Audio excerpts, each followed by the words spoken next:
నమస్తే, welcome to signature studios. పహల్గామ్లో జరిగినటువంటి ఉగ్రదాడి వెనుక ఎవరున్నారు? సో ఎవరి ఖలీద్ అని చెప్పేసి చాలా మంది అనుకుంటా ఉన్నారు. సో సోషల్ మీడియాలో ఒకే ఒక పేరు అనేది మారుమోగిపోతున్న పరిస్థితి ఉంది. సో ఖలీద్ అలియాస్ సైఫుల్లా కాసిరి అని చెప్పేసి మనకైతే తెలుస్తూ ఉంది. సో లష్కర్ ఎ తోయిబాకి సంబంధించినటువంటి టాప్ కమాండర్గా ఏదైతే ఖలీద్ని చెప్పుకుంటా ఉన్నారు. సో ఖలీద్ దాదాపు పహల్గామ్లో ఏదైతే ఈ ఉగ్రదాడి జరగకముందే, అంటే దాదాపు ఒక నెల రోజుల ముందే ఈ పక్క ప్రణాళికతోని ఒక స్కెచ్ అయితే వేయడం జరిగింది. సో ఈ స్కెచ్ అయితే కీలకంగా ఈ ఖలీద్ అనే వ్యక్తి వేశాడు అని చెప్పేసి మనకి సమాచారం అయితే ఉంది. సో ఇతను దాదాపు ఒసామా బిన్ లాడెన్కి తగిన పోలికలతోనైతే ఉన్నాడు అని చెప్పేసి మనకి అమెరికా కూడా మనకి ఒక సమాచారం అయితే ఇవ్వడం జరిగింది. సో ఎవరైతే ఈ ఖలీద్ ఎవరైతే ఉన్నారో, దాదాపు ఉగ్ర దాడులు ఎక్కడైతే జరుగుతా ఉన్నాయో ఖచ్చితంగా ఖలీద్ హస్తం ఉండాల్సిందే. సో ఎవరైతే ఈ ఖలీద్ దాదాపు ఈ స్కెచ్ చేసిన తర్వాత ఆర్మీ ఏదైతే మనకి పాకిస్తాన్ ఆర్మీ సోల్జర్ కూడా ఒకతను ఎక్స్ ఆర్మీ సోల్జర్ ఈ ఉగ్రదాడిలో అయితే పార్టిసిపేట్ చేశాడు. దాదాపు 4 అయితే మిలిటరీ యూనిఫామ్లో వచ్చి అక్కడ ఉన్నటువంటి టూరిస్టులను అయితే భయపెట్టించి దాంట్లో మతపరంగా, అంటే మతం, మీ మతం ఏంటి, మా మతం ఏంటి అని చెప్పేసి అనుకున్న తర్వాతనే ఏదైతే దాదాపుగా ప్రైవేట్ పార్ట్స్ చూసి మరి వాళ్ళైతే షూట్ చేసి చంపేయడం జరిగిందని చెప్పేసి తెలుసా ఉంది. సో దీని వెనుక కూడా ఎవరున్నారు అని చెప్పేసి మాట్లాడుకుంటే ఖచ్చితంగా ఇది ఖలీద్ స్కెచ్ అని చెప్పి తెలుసా ఉంది. ఎందుకంటే ఇప్పటి వరకు జరిగినటువంటి ఉగ్రదాడులు వేరు, ఇప్పుడు జరిగినటువంటి ఏదైతే ఈ టెర్రర్ అటాక్ వేరు అని చెప్పి చెప్పుకోవాలి. ఎందుకంటే ఇది ఒక మతపరమైనటువంటి విధ్వంసం సృష్టించారు అని చెప్పి తెలుసా ఉంది. సో ఖచ్చితంగా ఖలీద్ గురించి మనం మాట్లాడుకుంటే ఏదైతే ఇంటెలిజెన్స్ వర్గాలు కావచ్చు, దాంతోపాటు ఎన్ఐఏ కూడా చాలా బలంగా ఈ కేసు పైన అయితే దర్యాప్తు చేస్తున్న పరిస్థితి ఉంది. ఖచ్చితంగా ఇతని గురించి పూర్తి వివరాలు కూడా మనం తెలుసుకునే ప్రయత్నం చేస్తే,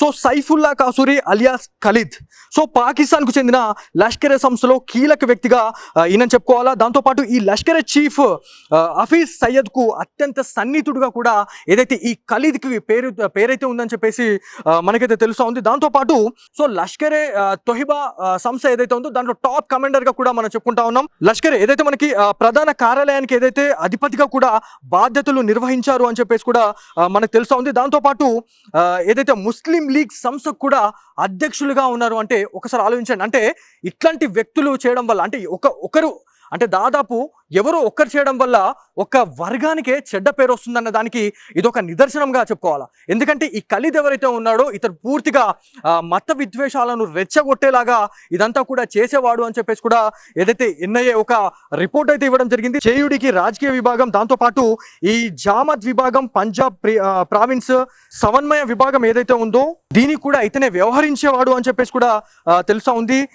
ఇదంతా బాగానే ఉంది. దాంతోపాటు విదేశాంగ శాఖ లష్కరే అనుబంధ సంస్థగా గుర్తింపు, దాంతోపాటు ఉగ్ర ముద్ర అయితే ఈ ఏదైతే మనకి ఖలీద్కి ఉంది అని చెప్పేసి ఇంటెలిజెన్స్ వర్గాలు, దాంతోపాటు ప్రపంచ దేశాలు కూడా చెప్తున్న పరిస్థితి ఉంది. సో దాంతోపాటు ఏదైతే ఈ ఉగ్రదాడి గురించి మాట్లాడుకుంటే ఒక పక్క ప్రణాళిక ప్రకారం చంపడం జరిగింది. ఏదైతే ఏప్రిల్ 22వ తేదీన కూడా దాదాపు 30 మంది, అంటే 28 నుంచి 30 మంది అయితే అక్కడ ఆ షూట్అవుట్లో చనిపోయారు. అక్కడ పాయాలైన వాళ్ళు ఎంతమంది ఉన్నారు అంటే 20 మంది ఉన్నారండి. వాళ్ళు కూడా ఇవల్ల ప్రాణాలతో కొట్టిమిట్టాడుతున్నారు అని చెప్పేసి సమాచారం అయితే ఉంది. సో ఏదేమైనప్పటికీ ఏదైతే ఒక మన సింధు జలాలకు సంబంధించి కూడా చాలా వరకు ఒక ఒప్పందం అనేది రద్దు చేసుకున్న తర్వాత ఒక పాకిస్తాన్ పెంపుడు కుక్కగా చెప్పుకోవాలా. సో అతను ఏమన్నాడంటే దాదాపు ఒక దేశ ప్రధాని అనే ఒక తేడా లేకుండా, ఒక భయం లేకుండా, ఒక రెస్పెక్ట్ లేకుండా సింధు జలాల్ని మీరు ఆపితే మోడీ నీ శ్వాసను ఆపేస్తామని చెప్పేసి ఒక వేదికగా ఆయన చెప్పాడు. అంటే ఎంత బలుపుతో కొట్టుకుంటున్నారు అనేది ఖచ్చితంగా మనం మాట్లాడుకోవాలా. దాంతోపాటు ఏదైతే సింధు జలాలని మీరు వదలకపోతే మాత్రం సింధు జలాల్లో హిందువుల రక్తం పారిస్తామని చెప్పేసి ఆయన ఒక వేదికగా సవాల్ చేయడం అనేది ఎంతవరకు కరెక్టా? ఒకవైపు 2 దేశాల మధ్య యుద్ధానికి సిద్ధమవుతున్న పరిస్థితుల్లో ఇట్లాంటి రెచ్చపూరితమైనటువంటి వ్యాఖ్యలు చేయడం వల్ల ఎవరికి నష్టం, ఎవరికి లాభం? ఖచ్చితంగా ఎవరికి లాభం అంటే భారత్కే లాభం, ఎవరికి నష్టం అంటే ఖచ్చితంగా పాకిస్తాన్కే నష్టం అని చెప్పి చెప్పుకోవాలా.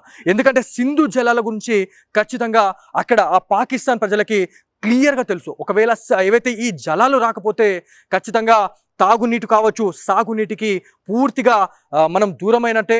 దాంతోపాటు పాకిస్తాన్ మరొక ఎడారి ప్రాంతంగా మారిపోయిద్ది అని చెప్పేసి కూడా వాళ్ళు క్లియర్ కట్గా ఉంది. కాకపోతే విధ్వంసం చేయాలా, ఉగ్ర దాడులు చేయాలా అనే ఒక సంకల్పంతో మాత్రమే వీలైతే ముందుకు రావడం జరిగింది. సో ఈ ఖలీద్ అనే వ్యక్తి ఎవరైతే ఉన్నారో దాదాపుగా జమ్మూ కాశ్మీర్తో పాటు ఏవైతే మనకి సరిహద్దు రాష్ట్రాలు ఏవైతే ఉన్నాయో ఆ సరిహద్దు రాష్ట్రాలకు కూడా ఇతనికి లింక్స్ అయితే ఉన్నాయి. దాంతోపాటు ఇవాళ కూడా మనకు ఒక న్యూస్ రావడం జరిగింది.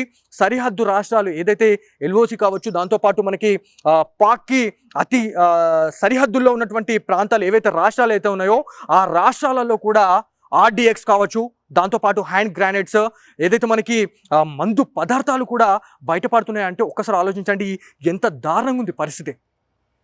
భారత్లో ఉంటూ భారత్ తిండి తింటూ భారత్ నీళ్ళు తాగుతూ ఇవాళ భారత్నే దొంగ దెబ్బ తీసే విధంగా కొంతమంది భారతీయులు కూడా వాళ్ళకి సపోర్ట్ చేస్తున్నారు అని చెప్పేసి ఎన్ఐఏ వెల్లడించడం జరుగుతూ ఉంది. సో ఏదేమైనప్పటికీ ఈ ఖలీద్ అనే వ్యక్తి గురించి క్లియర్గా మీకు అర్థమైందని చెప్పుకోవాలి. ఎంత డేంజర్గా స్కెచ్లు వేస్తూ ఉంటాడు, ఎంత టెర్రరిజాన్ని ఉసిగొల్పుతాడు అనే దానిపైన అయితే ఖచ్చితంగా ఈ స్పెషల్ స్టోరీ అయితే చేయడం జరిగింది. సో ఇది ఇలాంటి స్పెషల్ స్టోరీ.